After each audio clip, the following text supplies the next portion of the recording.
আপনি অবশ্যই কোনো গাছ দেখে থাকবেন যেখানে অনেক ফল রয়েছে। সেই গাছের ডালগুলি নিজে থেকেই নত হয়ে যায়। কেন? যাতে মানুষ, প্রাণী, এরা সকলে যাতে সেই ফল খুব সহজে গ্রহণ করতে পারেন। এটাই হলো প্রকৃতির শিক্ষা, এটাই হলো প্রকৃতির নিয়ম। মানুষেরও কিছুটা এরকমই হওয়া উচিত। যদি আপনি সাফল্যের চরম সীমায় পৌঁছে যান, অনেক বেশি ধন অর্জন করে ফেলেন, তখন মনে রাখবেন যে আপনি যেন অহংকারী না হয়ে পড়েন। বিনম্র থাকতে হবে। সেই ধনকে ব্যবহার করতে হবে উচিত কাজের জন্য। সেই ধনের দ্বারা সমাজের মঙ্গল করা উচিত। সকল মানুষকে সাহায্য করা উচিত যাদের ধনের অভাব আছে। যদি ধনী হওয়া সত্ত্বেও আপনি ধনের সদ্ব্যবহার এই সমাজের মঙ্গলের জন্য, তার ভালোর জন্য না করেন, যদি আপনি ধন দান না করেন, তাহলে এই ধন অহংকার রূপী বিষে পরিণত হয়ে আপনাকেই নাশ করবে। তাই ফলে ভরা গাছের মতো নত হয়ে থাকুন, বিনম্র হয়ে থাকুন। কখনো কখনো এমন সময় আসবে যখন আমাদের আপনজনের থেকে সাহায্য চাইতে হয়। আমরা সাহায্য চাই আর তারা সাহায্য করেও দেন, আমাদের সংকট থেকে মুক্তও করে দেন। কিন্তু যখন এই সময় বদলে যায়, যখন সুখের সময় আমাদের জীবনে আসে, তখন আমাদের মনে একটা অহংবোধ জেগে ওঠে। মনে হয় উপকার আবার কি? সেই ব্যক্তি সাহায্য করেছিলেন তাতে কি? উনি তো নিজের কর্তব্য পালন করছিলেন। সেই ব্যক্তি আমাদের ধন দিয়েছিলেন যখন প্রয়োজন ছিল, তো আমরা সেই ধন তো ফিরিয়ে দিয়েছি, উপকার কিসের? এই ভাবনা অনুচিত। যদি কোনো ব্যক্তি আপনাকে সাহায্য করে থাকে যখন কেউ করেনি, যখন আপনার সব থেকে বেশি প্রয়োজন ছিল, সেই সাহায্য অমূল্য, আর সেটা উপকারী বটে। যদি কেউ উপকার করেন, তাহলে বিনম্র চিত্তে ভালোবেসে আজীবন তার উপকারের প্রতি কৃতজ্ঞ থাকুন। কারণ সত্যি কথা বলতে এই সংসারে উপকার করার মতো ব্যক্তি খুব কম রয়েছেন, আর উপকারীর কথা মনে রাখেন এমন কৃতজ্ঞ ব্যক্তি আরো কম। সেই জন্য জীবনে কৃতজ্ঞ থাকুন আর আমার সাথে ভালোবেসে বলুন, রাধা রাধা। এবার ধরুন আমাকে দ্বারকা থেকে হস্তিনাপুর যেতে হবে, আর পথে আমি প্রত্যেকটা এমন স্থানে দাঁড়াচ্ছি যেখানে আমার মন আপ্লুত করার মতো কোনো দৃশ্য দেখতে পাচ্ছি, বা কোনো ব্যক্তিকে দেখতে পাচ্ছি, বা কোনো প্রসঙ্গ দেখতে পাচ্ছি, বা কোনো নাটক দেখতে পাচ্ছি। তাহলে কি আমি কখনো হস্তিনাপুরে উচিত সময়ে পৌঁছতে পারবো? কখনোই নয়। মানুষকেও ঠিক এই কথাটাই মাথায় রাখতে হবে। মানুষ মনের মধ্যে একটা লক্ষ্য স্থির করেন, সেই পথে অগ্রসর হয়ে পড়েন। এবার সেই পথে এগোতে এগোতে অনেক মানুষজন, অনেক ঘটনা, অনেক সমস্যা চলে আসে, যার ফলে তার মন বিচলিত হয়ে পড়ে। যদি মন বিচলিত হয়ে যায়, তাহলে লক্ষ্যের প্রতি কিভাবে একাগ্রচিত্ত হবেন? সেই জন্য অত্যন্ত আবশ্যক যে আপনি সময়ের সদ্ব্যবহার করুন সেই পথে চলার জন্য। সেই পথে সামনে এগোতে থাকুন, চোখ থাকবে শুধু লক্ষ্যের দিকে। যখনই আপনি বুঝবেন যে আপনি লক্ষ্যভ্রষ্ট হচ্ছেন, আবার সেই পথে নিজেকে টেনে আনুন। ঠিক এইভাবেই এগোতে থাকুন, সাফল্যের শিখরে গিয়ে পৌঁছন, আর সেখানে গিয়ে আনন্দের সাথে উচ্চ স্বরে বলুন, রাধা রাধা। এগুলো হলো নিম পাতা। যদি এগুলো চেখে দেখেন, তাহলে মুখ বিকৃত হবে। এগুলো কি তেতো খেতে, হে নারায়ণ! এর থেকে বেশি তিক্ত সংসারে আর কিছুই হতে পারে না। হয়তো আপনি এগুলো ফেলেও দেবেন।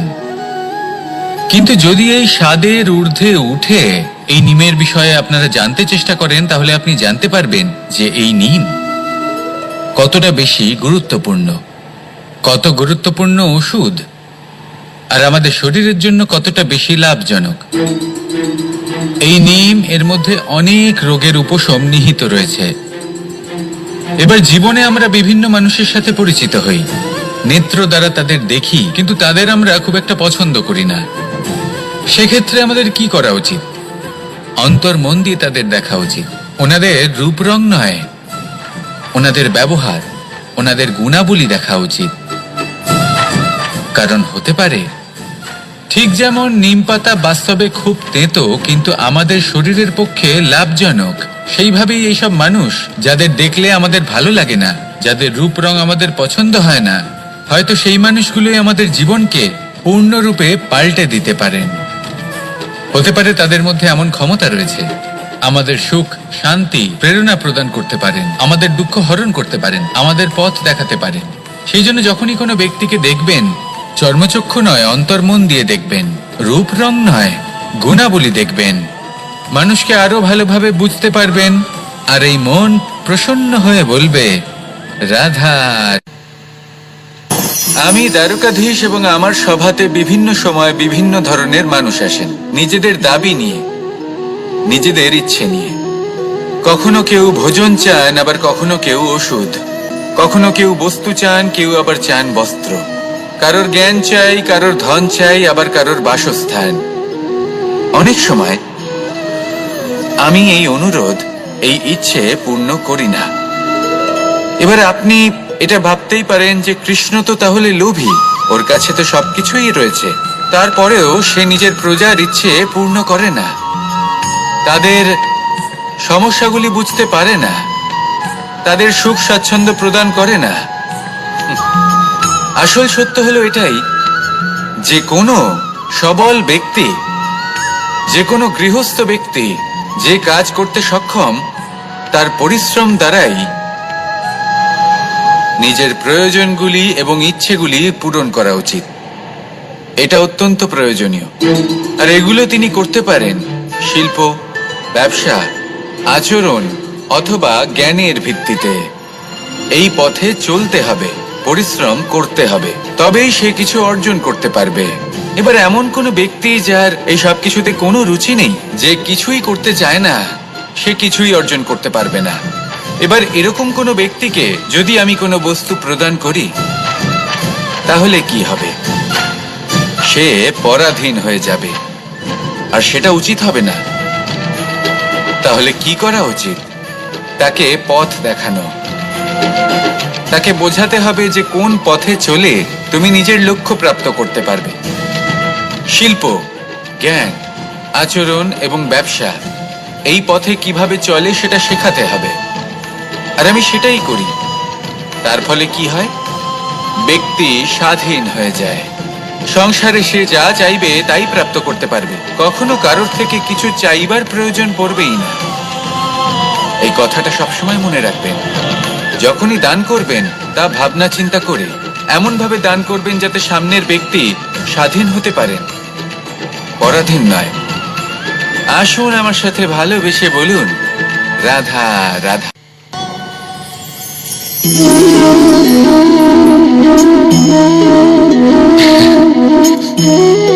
ঘুমের মধ্যে আমরা বিভিন্ন ধরনের স্বপ্ন দেখি, কিছু সুখের, কিছু দুঃখের, কিছু অত্যন্ত ভয়ানক। কিন্তু সত্যি কথা বলতে এর উপর আমাদের কোনো নিয়ন্ত্রণ নেই। কিন্তু আমি এমনও কিছু ব্যক্তিকে দেখেছি যারা খোলা চোখে স্বপ্ন দেখেন এবং তা যাপন করেন। নিজেদের একটা আলাদা স্বপ্নের নগরী আছে ওনাদের, সেখানেই জীবন যাপন করেন। আসল বাস্তবটা কি তাতে ওনাদের কিছুই যায় আসে না। এমন কিছু মানুষ আছেন যাদের কাছে বিন্দুমাত্র জ্ঞান নেই, সে না হয় ঠিক আছে, কিন্তু জ্ঞান এমন ভাবে প্রদান করবেন যে মনে হবে সংসারের সমস্ত জ্ঞান তাদের কাছেই রয়েছে। এমন কিছু মানুষ আছেন যারা ভালোবাসতে জানেন না, আর তাও আমি মেনে নিলাম, কিন্তু কথা এমন ভাবে বলবেন তাতে মনে হবে যেন প্রেমের বিষয়ে সবকিছু শুধুমাত্র ইনিই জানেন। এবার আমি এমন কথা অবশ্যই বলছি না যে আপনি এরকম করেন, কিন্তু যদি কোনো ব্যক্তি এরকম করেন তাহলে তার এটা মাথায় রাখা উচিত যে সেই ব্যক্তি অন্য কারোর সাথে নয়, নিজের সাথে অনুচিত করছেন। কারণ এমন কাজ করে উনি নিজের দোষ, নিজের অপগুণ সংসারের কাছে নয়, নিজের কাছে লুকোচ্ছেন। আপনি যদি নিজেকে বুঝতে না পারেন, সম্পূর্ণরূপে নিজেকে আকলন না করেন, নিজের অপগুণ, নিজের দোষ পূর্ণরূপে না বুঝতে পারেন, তাহলে এটা কি করে বুঝবেন যে নিজেকে কিভাবে শুধরে নিতে হবে? আপনাকে নিজের সত্য স্বীকার করতেই হবে, তারপরেই আপনি নিজেকে পরিবর্তন করতে পারবেন। তাহলে স্বপ্নে নয় বাস্তবে বাঁচুন। বিগত দিনের কিছু কথা মনে পড়ে গেল। এক অদ্ভুত ঘটনা যা অমূল্য শিক্ষা দিয়ে যেতে পারে। বিষয় হলো যক্ষের সাথে যুধিষ্ঠিরের কথোপকথন। একবার যক্ষ যুধিষ্ঠিরকে জিজ্ঞেস করলেন, ওনাকে বললেন যে আমার কিছু প্রশ্নের উত্তর যদি আপনি দিতে পারেন তাহলে আমি আপনার বাকি ভ্রাতাগণকে আবার জীবিত করে তুলব। সেগুলোর মধ্যে খুব গুরুত্বপূর্ণ আর কঠিন একটা প্রশ্ন ছিল, এই সংসারে সব থেকে শ্রেষ্ঠ আশ্চর্য কোনটি? এই প্রশ্ন আমি আপনাকে জিজ্ঞেস করছি।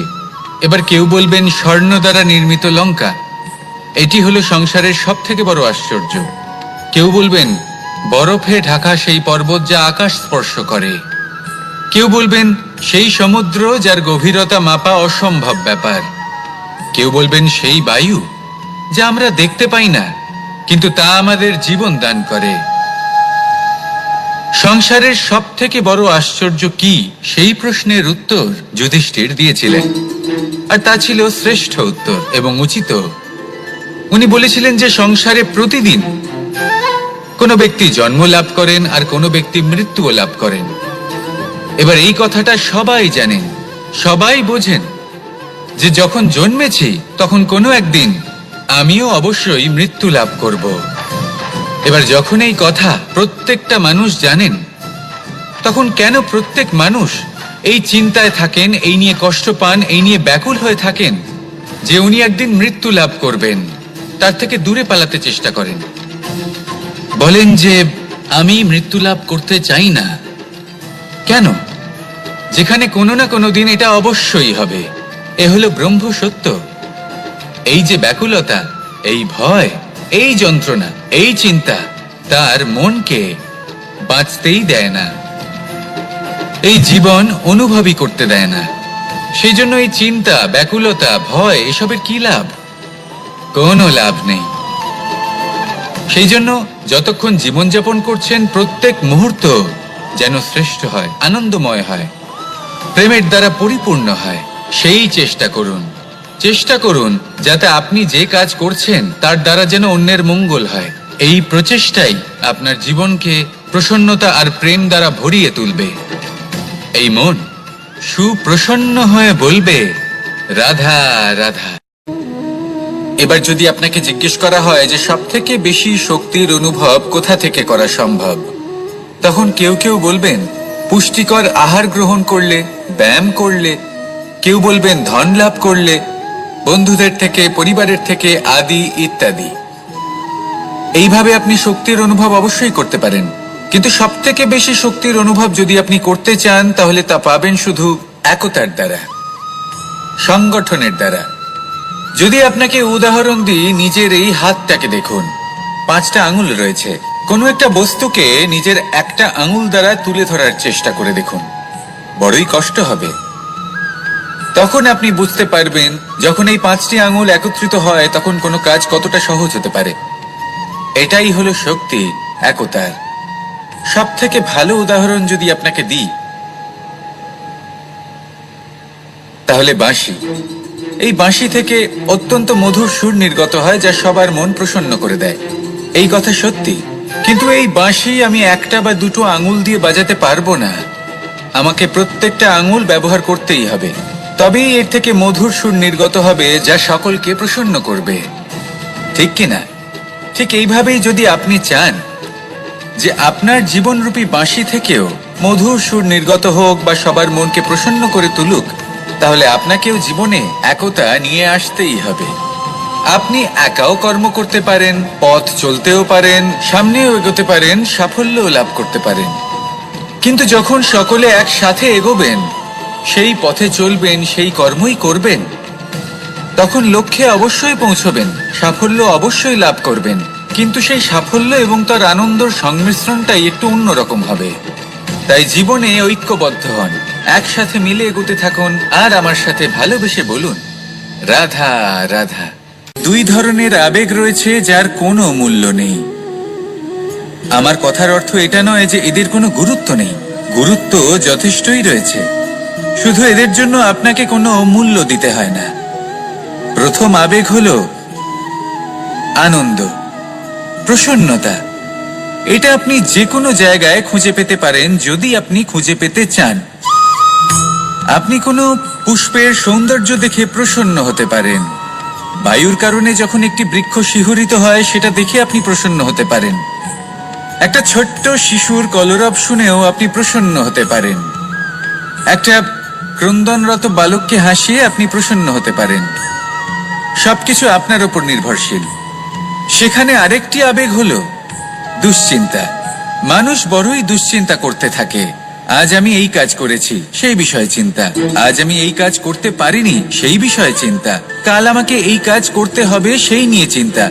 আমি কি সেই কাজটা করতে পারবো, সেই বিষয়েও দুশ্চিন্তা। চিন্তা সর্বত্র রয়েছে, যার জন্য মূল্য দিতে হয় না। যত চান আপনি একত্রিত করতে পারেন। একটা গুরুত্বপূর্ণ কথা মনে রাখবেন, প্রসন্নতা জীবনের একটা নতুন সূত্রপাত। সেখানে দুশ্চিন্তা হলো জীবনের চিতার সমান। এবার এই দুটি আবেগ হলো মূল্যহীন, দুটোই আপনার সামনে আছে। কোনটা চয়ন করবেন আপনি, দুশ্চিন্তা নাকি প্রসন্নতা? সিদ্ধান্ত। আপনি অবশ্যই কোনো গাছ দেখে থাকবেন যেখানে অনেক ফল রয়েছে। সেই গাছের ডালগুলি নিজে থেকেই নত হয়ে যায়। কেন? যাতে মানুষ, প্রাণী, এরা সকলে যাতে সেই ফল খুব সহজে গ্রহণ করতে পারেন। এটাই হলো প্রকৃতির শিক্ষা, এটাই হলো প্রকৃতির নিয়ম। মানুষেরও কিছুটা এরকমই হওয়া উচিত।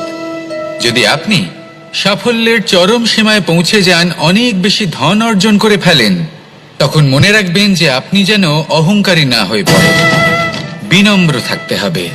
সেই ধনকে ব্যবহার করতে হবে উচিত কাজের জন্য। সেই ধনের দ্বারা সমাজের মঙ্গল করা উচিত। সকল মানুষকে সাহায্য করা উচিত যাদের ধনের অভাব আছে। যদি ধনী হওয়া সত্ত্বেও আপনি ধনের সদ্ব্যবহার এই সমাজের মঙ্গলের জন্য, তার ভালোর জন্য না করেন, যদি আপনি ধন দান না করেন, তাহলে এই ধন অহংকার রূপী বিষে পরিণত হয়ে আপনাকেই নাশ করবে। তাই ফলে ভরা গাছের মতো নত হয়ে থাকুন, বিনম্র হয়ে থাকুন। কখনো কখনো এমন সময় আসবে যখন আমাদের আপনজনের থেকে সাহায্য চাইতে হয়। আমরা সাহায্য চাই আর তারা সাহায্য করেও দেন, আমাদের সংকট থেকে মুক্তও করে দেন। কিন্তু যখন এই সময় বদলে যায়, যখন সুখের সময় আমাদের জীবনে আসে, তখন আমাদের মনে একটা অহংবোধ জেগে ওঠে। মনে হয় উপকার আবার কি, সেই ব্যক্তি সাহায্য করেছিলেন তাতে কি, উনি তো নিজের কর্তব্য পালন করছিলেন।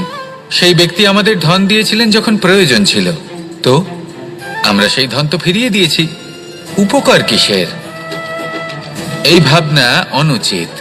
যদি কোনো ব্যক্তি আপনাকে সাহায্য করে থাকে যখন কেউ করেনি, যখন আপনার সব থেকে বেশি প্রয়োজন ছিল, সেই সাহায্য অমূল্য, আর সেটা উপকারী বটে। যদি কেউ উপকার করেন, তাহলে বিনম্র চিত্তে ভালোবেসে আজীবন তার উপকারের প্রতি কৃতজ্ঞ থাকুন। কারণ সত্যি কথা বলতে এই সংসারে উপকার করার মতো ব্যক্তি খুব কম রয়েছেন, আর উপকারের কথা মনে রাখেন এমন কৃতজ্ঞ ব্যক্তি আরো কম।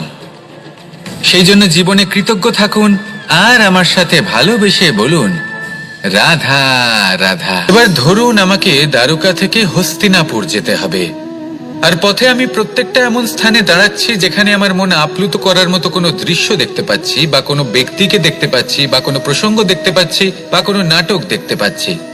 তাহলে কি আমি কখনো হস্তিনাপুরে উচিত সময়ে পৌঁছতে পারবো? কখনোই নয়।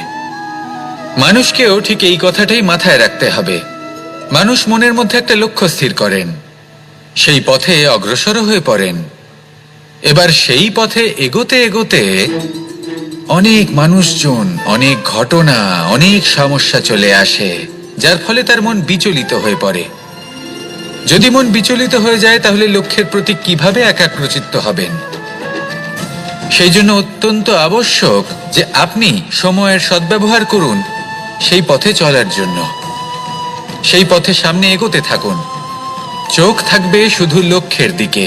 যখনই আপনি বুঝবেন যে আপনি লক্ষ্যভ্রষ্ট হচ্ছেন, আবার সেই পথে নিজেকে টেনে আনুন। ঠিক এইভাবেই এগোতে থাকুন, সাফল্যের শিখরে গিয়ে পৌঁছুন, আর সেখানে গিয়ে আনন্দের সাথে উচ্চ স্বরে বলুন, রাধা রাধা। এগুলো হলো নিম পাতা। যদি এগুলো চেখে দেখেন তাহলে মুখ বিকৃত হবে। এগুলো কি তেতো খেতে, হে নারায়ণ! এর থেকে বেশি তিক্ত সংসারে আর কিছুই হতে পারে না। হয়তো আপনি এগুলো ফেলেও দেবেন, কিন্তু যদি এই স্বাদের ঊর্ধ্বে উঠে এই নিমের বিষয়ে আপনারা জানতে চেষ্টা করেন, তাহলে আপনি জানতে পারবেন যে এই নিম কতটা বেশি গুরুত্বপূর্ণ, কত গুরুত্বপূর্ণ ওষুধ, আর আমাদের শরীরের জন্য কতটা বেশি লাভজনক। এই নিম এর মধ্যে অনেক রোগের উপশম নিহিত রয়েছে। এবার জীবনে আমরা বিভিন্ন মানুষের সাথে পরিচিত হই, নেত্র দ্বারা তাদের দেখি, কিন্তু তাদের আমরা খুব একটা পছন্দ করি না। সেক্ষেত্রে আমাদের কি করা উচিত? অন্তর মন দিয়ে তাদের দেখা উচিত। ওনাদের রূপ রং নয়, ওনাদের ব্যবহার, ওনাদের গুণাবলী দেখা উচিত। কারণ হতে পারে ঠিক যেমন নিম পাতা বাস্তবে খুব তেতো কিন্তু আমাদের শরীরের পক্ষে লাভজনক, সেইভাবেই এইসব মানুষ যাদের দেখলে আমাদের ভালো লাগে না, যাদের রূপ রং আমাদের পছন্দ হয় না, হয়তো সেই মানুষগুলোই আমাদের জীবনকে পূর্ণরূপে পাল্টে দিতে পারেন। হতে পারে তাদের মধ্যে এমন ক্ষমতা রয়েছে, আমাদের সুখ, শান্তি, প্রেরণা প্রদান করতে পারেন, আমাদের দুঃখ হরণ করতে পারেন, আমাদের পথ দেখাতে পারেন। সেই জন্য যখনই কোনো ব্যক্তিকে দেখবেন, চর্মচক্ষু নয় অন্তর্মন দিয়ে দেখবেন, রূপ রং নয় গুণাবলী দেখবেন, মানুষকে আরো ভালোভাবে বুঝতে পারবেন, আর এই মন প্রসন্ন হয়ে বলবে রাধা। আমি দ্বারকাধীশ এবং আমার সভাতে বিভিন্ন সময় বিভিন্ন ধরনের মানুষ আসেন, নিজেদের দাবি নিয়ে, নিজেদের ইচ্ছে নিয়ে। কখনো কেউ ভোজন চান, আবার কখনো কেউ ওষুধ, কখনো কেউ বস্তু চান, কেউ আবার চান বস্ত্র, কারোর জ্ঞান চাই, কারোর ধন চাই, আবার কারোর বাসস্থান। অনেক সময় আমি এই অনুরোধ, এই ইচ্ছে পূর্ণ করি না। এবার আপনি এটা ভাবতেই পারেন যে কৃষ্ণ তো তাহলে লোভী, ওর কাছে তো সবকিছুই রয়েছে, তারপরেও সে নিজের প্রজার ইচ্ছে পূর্ণ করে না, তাদের সমস্যাগুলি বুঝতে পারে না, তাদের সুখ স্বাচ্ছন্দ্য প্রদান করে না। আসল সত্য হলো এটাই যে কোনো সবল ব্যক্তি, যে কোনো গৃহস্থ ব্যক্তি যে কাজ করতে সক্ষম, তার পরিশ্রম দ্বারাই নিজের প্রয়োজনগুলি এবং ইচ্ছেগুলি পূরণ করা উচিত। এটা অত্যন্ত প্রয়োজনীয়। আর এগুলো তিনি করতে পারেন শিল্প, ব্যবসা, আচরণ অথবা জ্ঞানের ভিত্তিতে। এই পথে চলতে হবে, পরিশ্রম করতে হবে, তবেই সে কিছু অর্জন করতে পারবে। এবার এমন কোনো ব্যক্তি যার এই সব কিছুতে কোনো রুচি নেই, যে কিছুই করতে চায় না, সে কিছুই অর্জন করতে পারবে না। এবার এরকম কোনো ব্যক্তিকে যদি আমি কোনো বস্তু প্রদান করি, তাহলে কি হবে?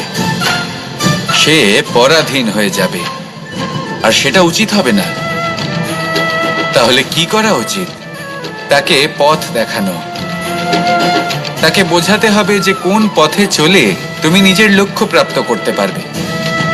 শিল্প, জ্ঞান, আচরণ এবং ব্যবসা, এই পথে কিভাবে চলে সেটা শেখাতে হবে।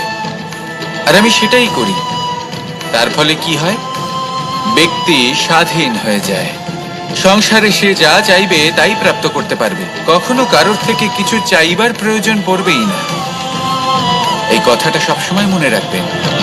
যখনই দান করবেন তা ভাবনা চিন্তা করে এমন ভাবে দান করবেন যাতে সামনের ব্যক্তি স্বাধীন হতে পারেন, পরাধীন নয়। আসুন আমার সাথে ভালোবেসে বলুন রাধা রাধা।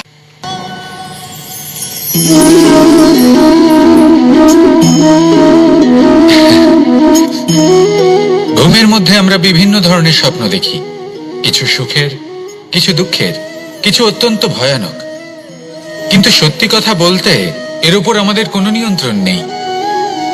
কিন্তু আমি এমনও কিছু ব্যক্তিকে দেখেছি যারা খোলা চোখে স্বপ্ন দেখেন এবং তা যাপন করেন।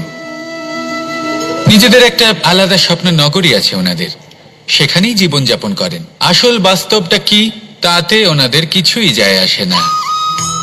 এমন কিছু মানুষ আছেন যাদের কাছে বিন্দুমাত্র জ্ঞান নেই। সে না হয় ঠিক আছে, কিন্তু জ্ঞান এমন ভাবে প্রদান করবেন যে মনে হবে সংসারের সমস্ত জ্ঞান তাদের কাছেই রয়েছে। এমন কিছু মানুষ আছেন যারা ভালোবাসতে জানেন না, আর তাও আমি মেনে নিলাম।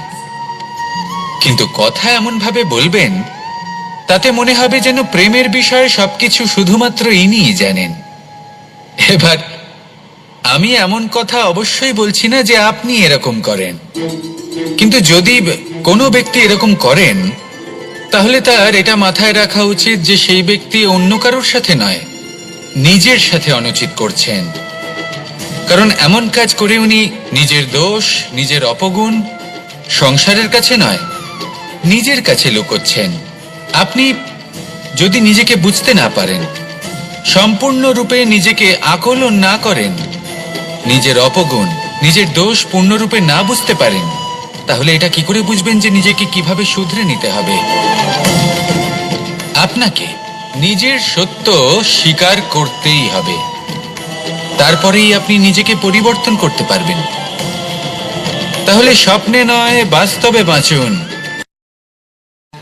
বিগত দিনের কিছু কথা মনে পড়ে গেল, এক অদ্ভুত ঘটনা যা অমূল্য শিক্ষা দিয়ে যেতে পারে। বিষয় হলো যক্ষের সাথে যুধিষ্ঠিরের কথোপকথন।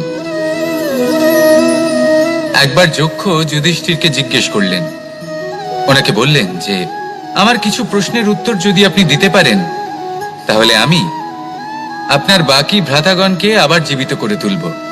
সেগুলোর মধ্যে খুব গুরুত্বপূর্ণ আর কঠিন একটা প্রশ্ন ছিল, এই সংসারের সব থেকে শ্রেষ্ঠ আশ্চর্য কোনটি? এই প্রশ্ন আমি আপনাকে জিজ্ঞেস করছি। এবার কেউ বলবেন স্বর্ণ দ্বারা নির্মিত লঙ্কা, এটি হলো সংসারের সব থেকে বড় আশ্চর্য। কেউ বলবেন বরফে ঢাকা সেই পর্বত যা আকাশ স্পর্শ করে। কেউ বলবেন সেই সমুদ্র যার গভীরতা মাপা অসম্ভব ব্যাপার। কেউ বলবেন সেই বায়ু যা আমরা দেখতে পাই না, কিন্তু তা আমাদের জীবন দান করে। সংসারের সব থেকে বড় আশ্চর্য কি, সেই প্রশ্নের উত্তর যুধিষ্ঠির দিয়েছিলেন, আর তা ছিল শ্রেষ্ঠ উত্তর এবং উচিত। উনি বলেছিলেন যে সংসারে প্রতিদিন কোনো ব্যক্তি জন্ম লাভ করেন আর কোনো ব্যক্তি মৃত্যুও লাভ করেন।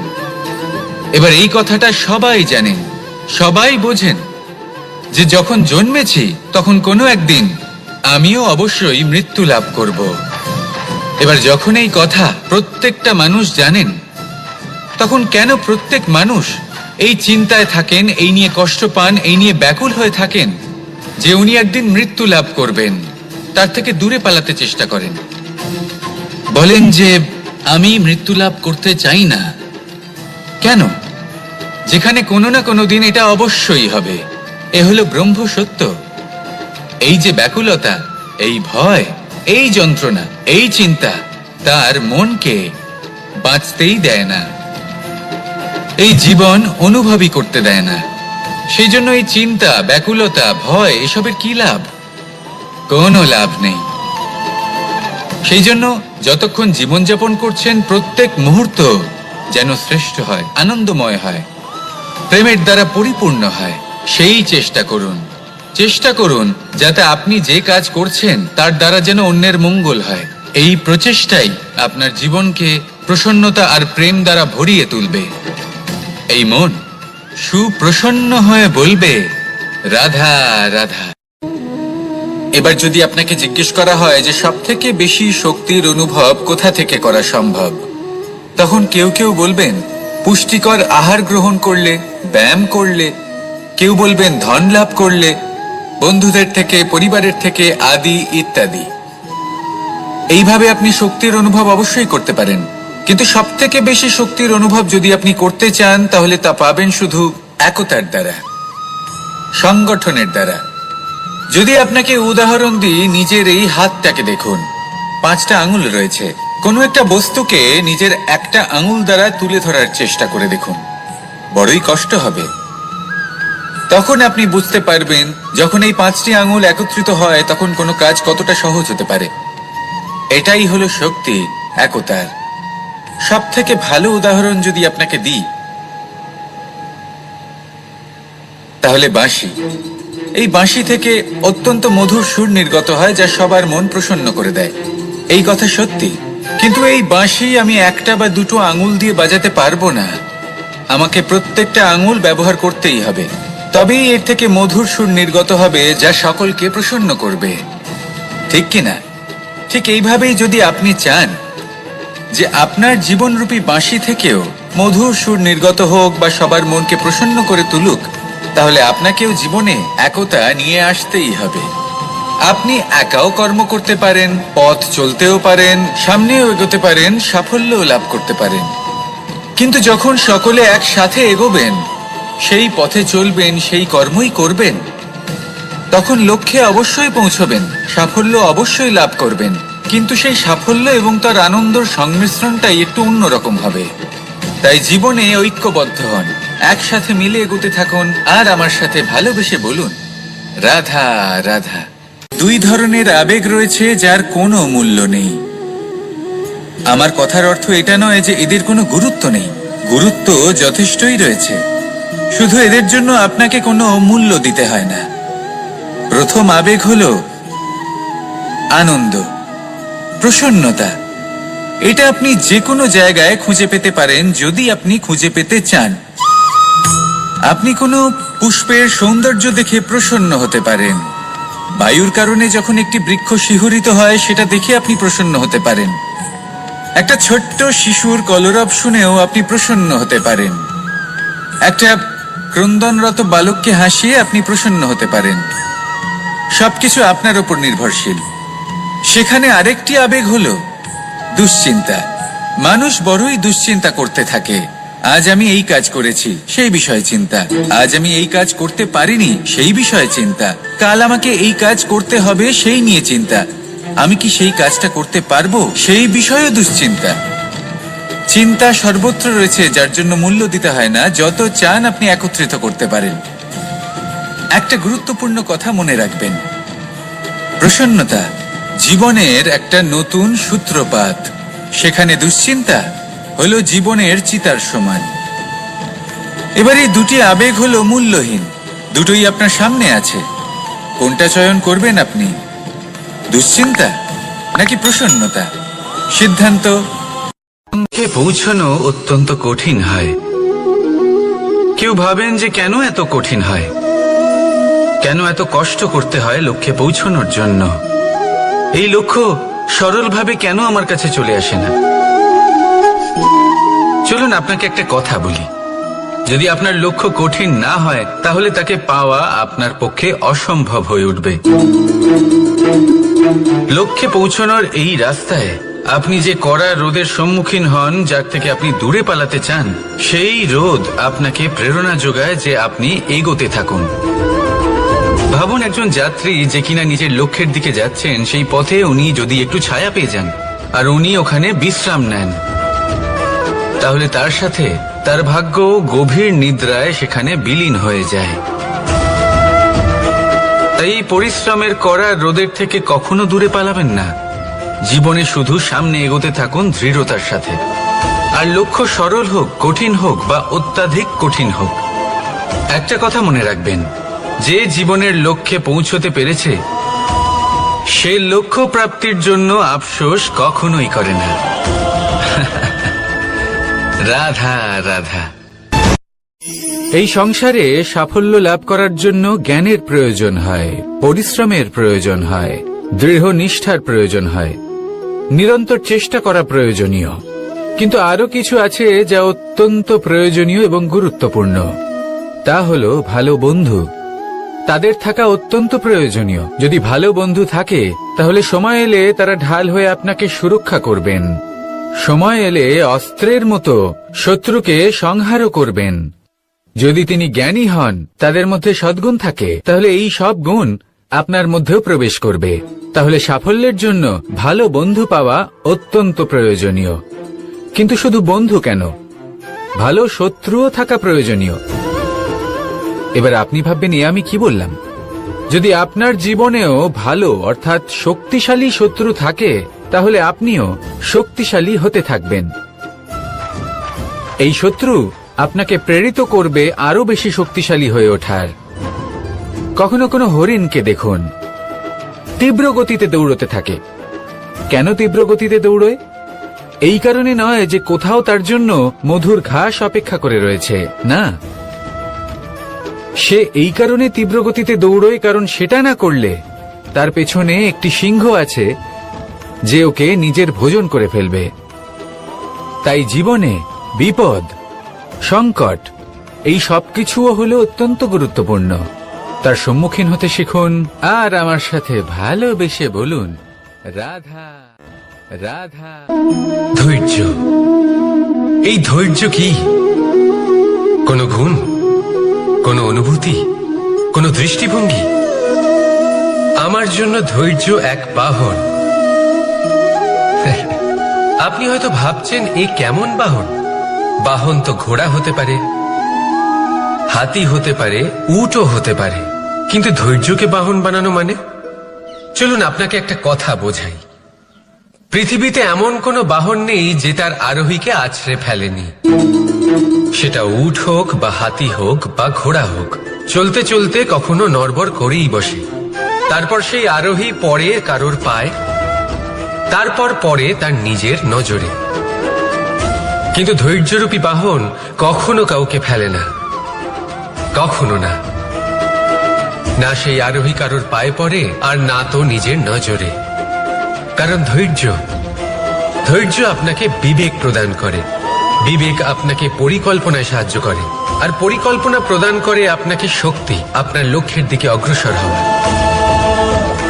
বুঝলেন? ধৈর্যকে সঙ্গে রাখুন, নিজেকে আরো ধৈর্যশীল করে তুলুন।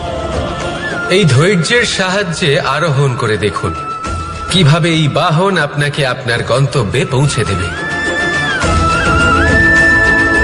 রাধা রাধা।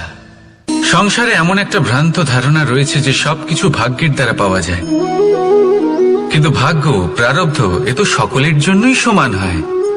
এটা তো ব্যক্তির উপরে নির্ভরশীল হয়, তার আকাঙ্ক্ষার উপরে নির্ভরশীল হয়, বাসনার উপরে নির্ভরশীল হয়, স্বভাবের উপরে নির্ভরশীল হয় যে উনি সেটা নিয়ে কি করেন।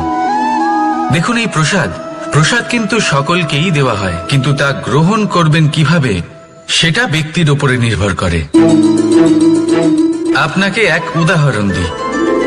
যেমন ধরুন, দুজন মানুষকে আমি একটা করে মাটির ডেলা দিলাম, সেটা নিয়ে তারা কি করবেন?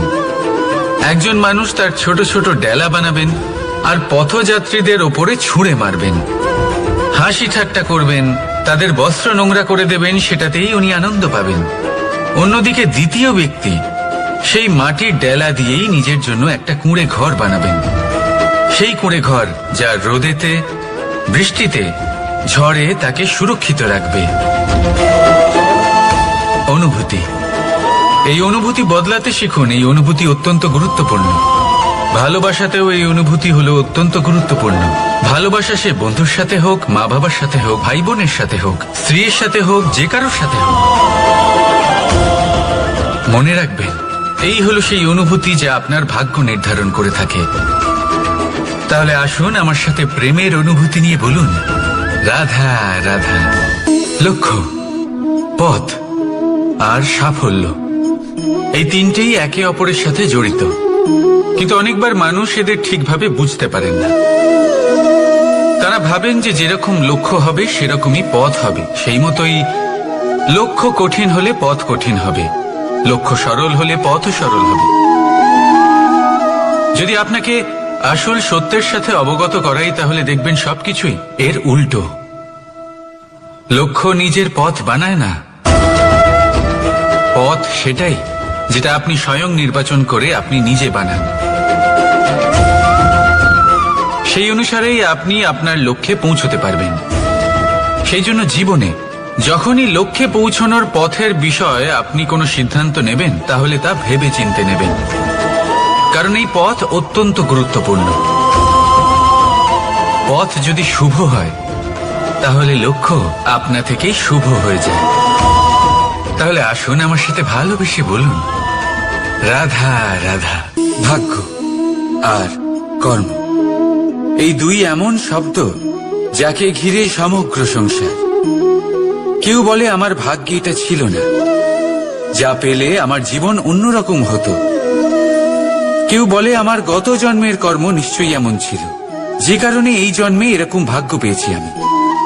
এই সব বাদ দিন আর একবার শান্ত চিত্তে ভাবুন। আপনি বুঝতে পারবেন যে ভাগ্য আর কর্ম এই দুই এই জন্মের। তফাৎ শুধুমাত্র এটাই যে যদি ভাগ্যের কথা বলা হয় তাহলে আপনি এই ভাগ্যের থেকে যত বেশি আশা করবেন তত বেশি নিরাশ হবেন আপনি, কারণ এই আশা আপনাকে কর্ম করা থেকে আটকায়। যদি কথা বলা হয় কর্মের, তাহলে নিজের কর্মের প্রতি যত বিশ্বাস রাখবেন তত বেশি সফলতা আপনার কাছে আসবে। তাই একটা কথা মনে রাখবেন, ভাগ্য আপনার কর্ম নির্ধারণ করে না, কিন্তু আপনার কর্ম আপনার ভাগ্যকে অবশ্যই নির্ধারণ করে। রাধা রাধা।